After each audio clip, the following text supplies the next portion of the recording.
Salutations, this is Crazed Kitsune, aka Khuma'zi Tayuun, and welcome to White Mage for Dummies. In this video, I'm going to be covering the basics of how to play White Mage so that you will hopefully not be an abysmally useless White Mage. Nobody wants to be a useless White Mage.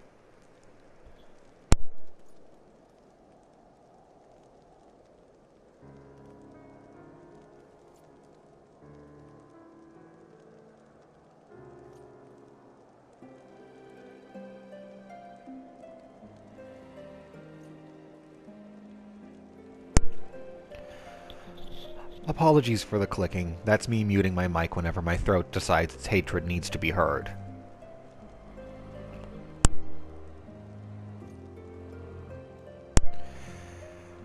Anyway, how does one become a White Mage? Well, White Mages start out as conjurers. In order to become a White Mage, you need to meet 3 requirements. The first is that you need to be level 30 or higher. The second is that you need to have completed the level 30 class quest for Conjurer. And the third is that you need to have completed the level 20 main scenario quest, Sylph Management. With all 3 of these requirements met, the quest to unlock White Mage will be available to you. With the how covered, let's talk about stats. White Mage is a healer, so their primary stat is Mind. You're going to want as much Mind as you can get so that your heals and your attack spells are as strong as possible. You will also want as much Piety as you can get so you have a lot of MP to use on casting your spells, because running out of MP means you can't heal, which is bad. Very bad. With that, let's go look at actions and traits.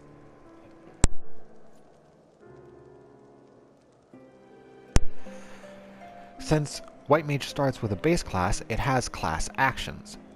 We're going to be starting in the traits, which are, of course, passive benefits. At level 18, you have the trait Stone Mastery, which will upgrade Stone to Stone 2. At level 20, you have Enhanced Mind, which gives you 8 Mind, increasing your power. And you also get Maim and Mend, which increases the base action damage and HP restoration by 10%. That's quite useful. At level 32, you get Free Cure, which gives a 15% chance that after casting Cure, your next Cure 2 will be free. This effect will last for 15 seconds or until you cast Cure 2. At level 40, you acquire Enhanced Mind 2, which gives you 16 Mind, further increasing your power, and Maim and Mend 2, which increases your damage and healing by 30%. And at 46, we gain Arrow Mastery, which upgrades Arrow to Arrow 2. That's everything up to level 50. Now, let's go look at what you get as a Conjurer. At level 1, you have Stone. This is a global cooldown spell, global cooldown being 2.5 seconds, and it has a 2.5 second cast time.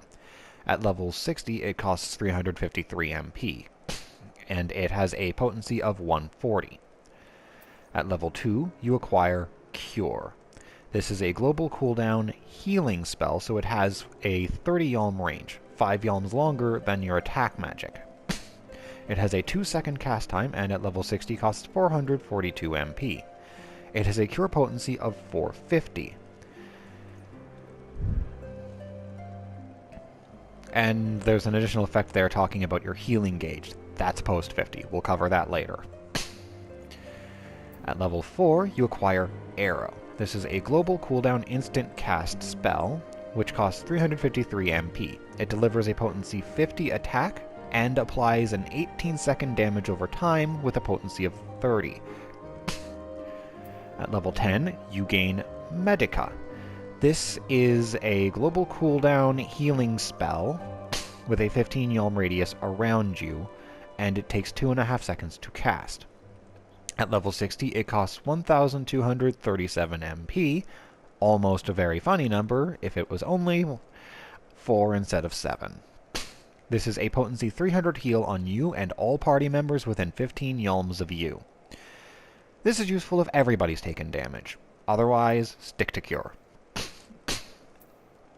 At level 12, you get Raise.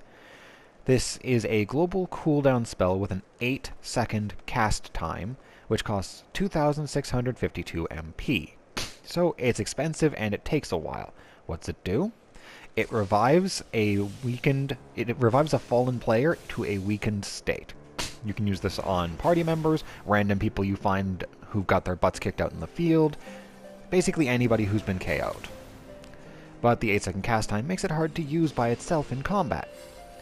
At level 15, you get a class quest as Conjurer, which gives you Fluid Aura. This has a 5 Yalm range and is a 30-second cooldown. You have to be basically in melee range to use this. And its purpose is that it's a 15 Yalm knockback with a 6-second bind.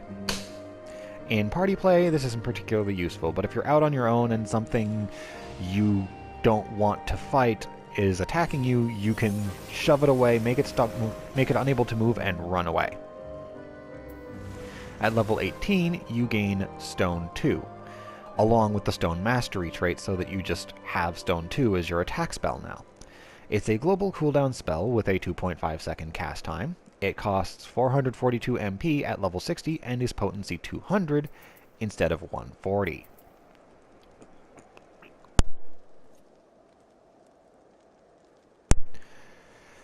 At level 26, you gain Repose. This is a global cooldown spell with a 2.5 second cast time. It costs 707 MP at level 60, and it puts the target to sleep for 30 seconds. It will also cancel your auto attack upon execution, because the moment a slept enemy suffers an attack, it will wake up. And repeatedly sleeping will suffer diminishing returns until they're just immune.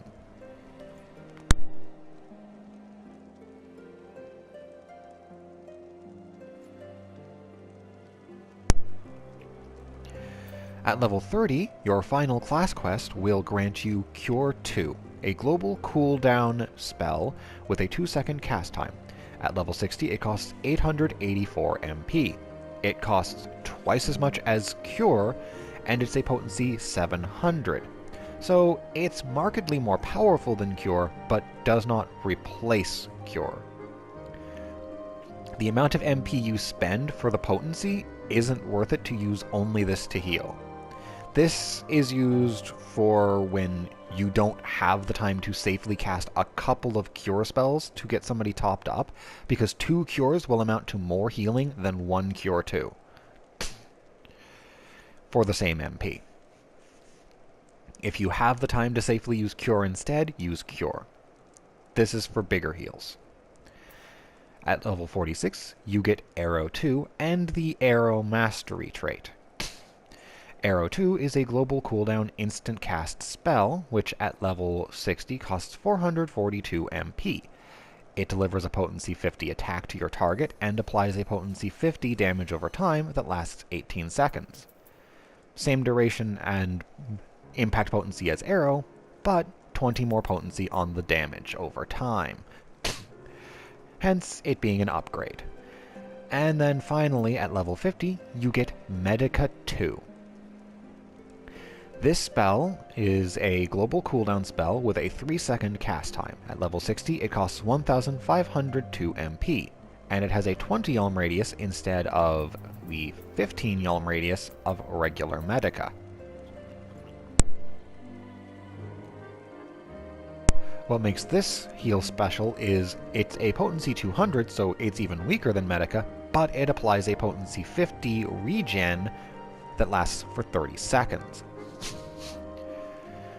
You won't be using Medica 2 in place of Medica for just AoE healing, but if you know you're going to have to recover a lot of health on your whole party, you'll probably throw out a Medica 2 and then a Medica and let the regen cover the rest. Now, let's get into your job skills. Upon completing your first job quest and becoming White Mage, you gain Presence of Mind. This is a 2.5 minute cooldown that will give you a 20% haste for 15 seconds. This will allow you to use your spells more frequently. This is generally used for when you need to heal more than normal.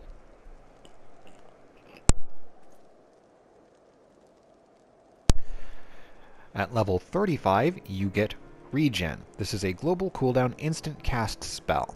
It costs 618 MP at level 60, and it applies a regen effect. It takes potency 150 and lasts for 21 seconds. At level 40, you acquire Cure 3. This is a global cooldown spell with a 2-second cast time.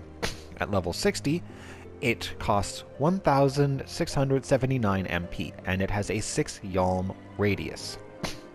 This is a potency 550 heal on your target and all targets around them. For its MP, it obviously won't be using this in place of Cure, even though it's more powerful, because it costs way too much for that.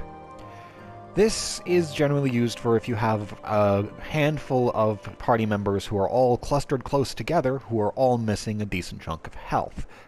Instead of casting multiple cures or running up to cast a Medica, you can cast a Cure 3. It's somewhat situational, but does give White Mage some of the best area healing in the game.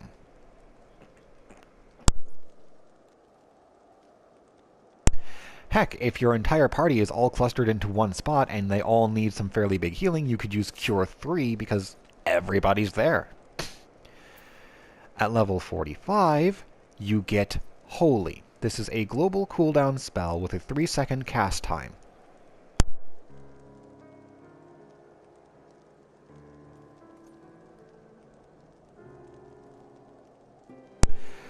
At level 60, this costs 1,768 MP, so it's pretty expensive. And it has an 8 Yalm radius, centered on you. This is a potency 200 area attack that suffers diminishing returns. The second enemy will take 10% less damage, the third will be suffering 20% less, the fourth is at 30% less, the fifth takes 40% less, and the sixth enemy and beyond will be taking half damage. In addition to this, it also applies a 4-second stun to everything it hits.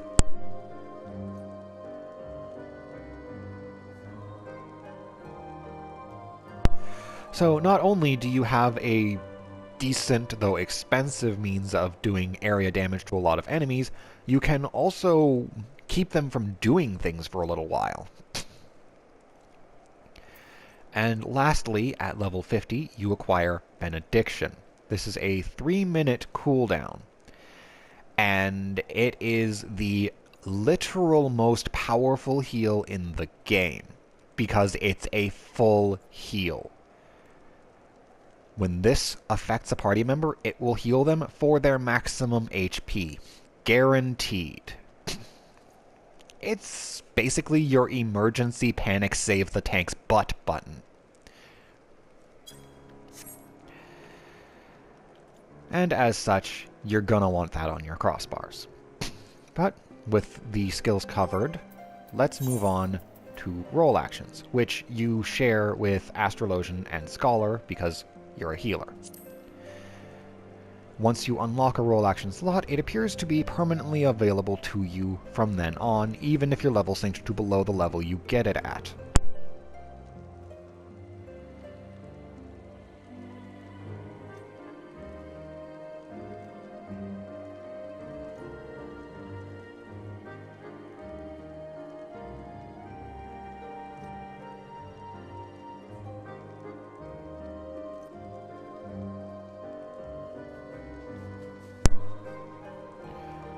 At level 8, you acquire Cleric Stance.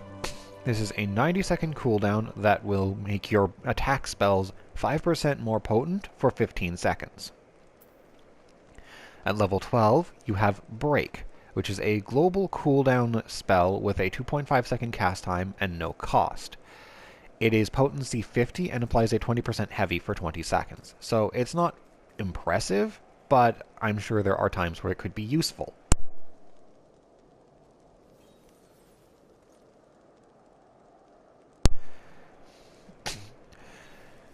At level 16, you acquire Protect. This is a global cooldown spell with a 3-second cast time and no cost.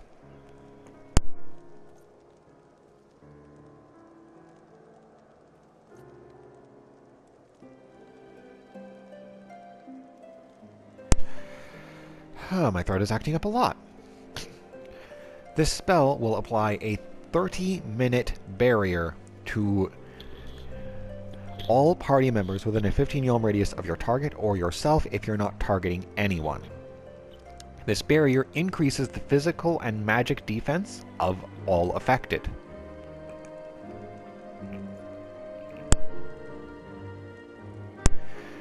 Since this reduces the damage your party takes, I highly recommend this be one of your role actions.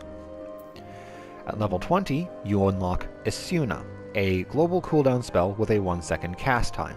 At level 60, it costs 618 MP, and this will remove a single detrimental effect from your target. You will know whether or not you can remove detrimental effects by whether or not they have a white line on top of their icon. If there is no white line, you cannot remove it, so don't waste the global cooldown on it.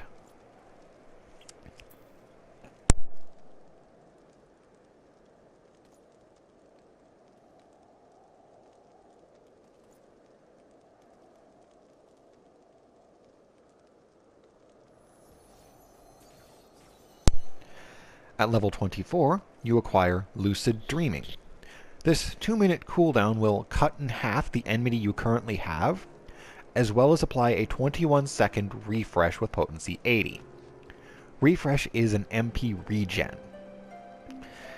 As a White Mage, your MP, well, you don't have a lot of ways of keeping your MP up. Lucid Dreaming is important, so I recommend you take it, because in long fights you might start running out of MP and wishing you had it.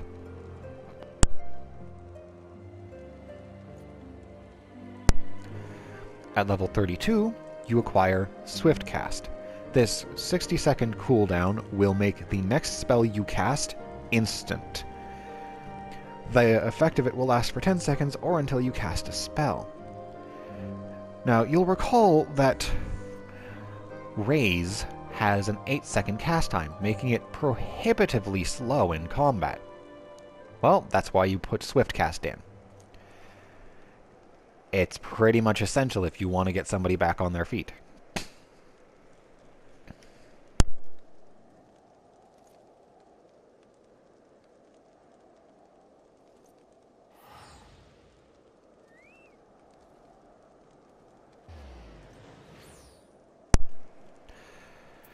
At level 36, you acquire Eye for an Eye. This 3-minute cooldown will apply a 20-second buff to your target.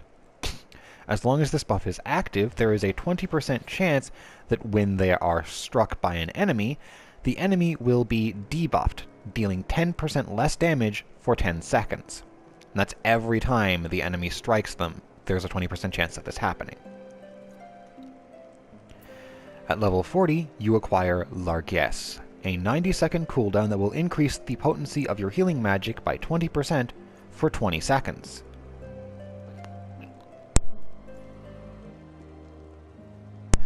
Good for when fights are going a little badly and you need some stronger heals. At level 44, you get Surecast, a 30-second cooldown that will make your next spell uninterruptible by damage. If you are stunned, put to sleep, silenced, or move, your spell will be cancelled. This will also make you immune to knockback and draw-in effects, so the enemy can't force you to move. And this effect will last for 10 seconds, or I believe until you cast a spell. Finally, at level 48, you acquire Rescue. This is a 2.5-minute cooldown, which will allow you to instantly pull a party member to you.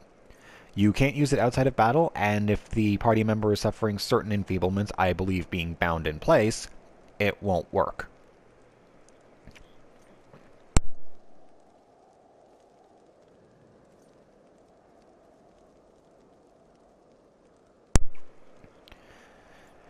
This is probably a very situational skill, unless your DPS just loves to stand in things.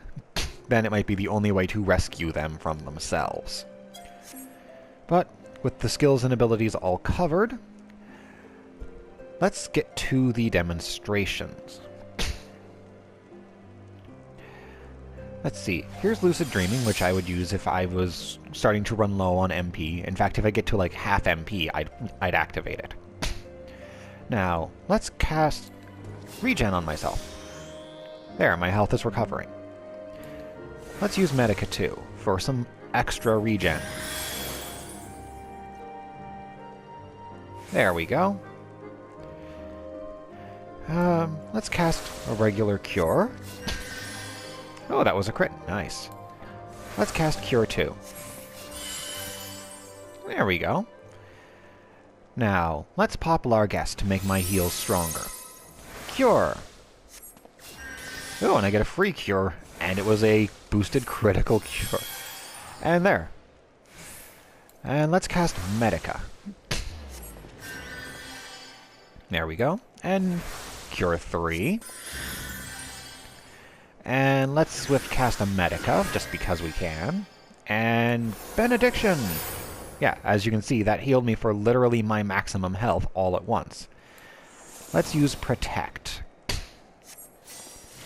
And let's use Asuna. Now, this is the regular cast speed that I can use Cure. It's pretty decent. Let's speed that up. It's not a lot, but there is an appreciable difference in cast time and recast time, allowing you to heal faster.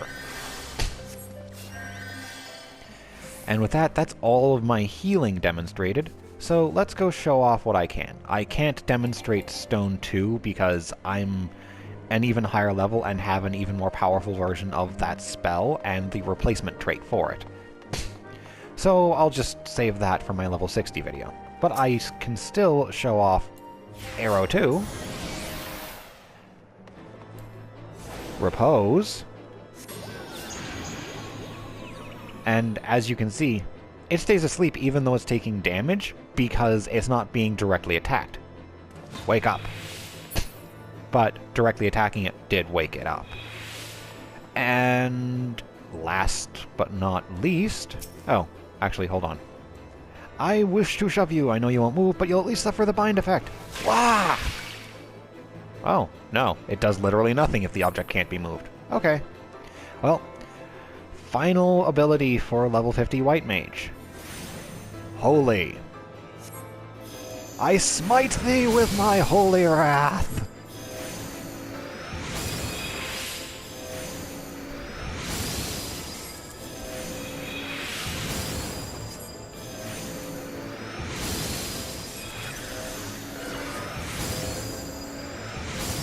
As you can see, that gets pretty pricey pretty fast.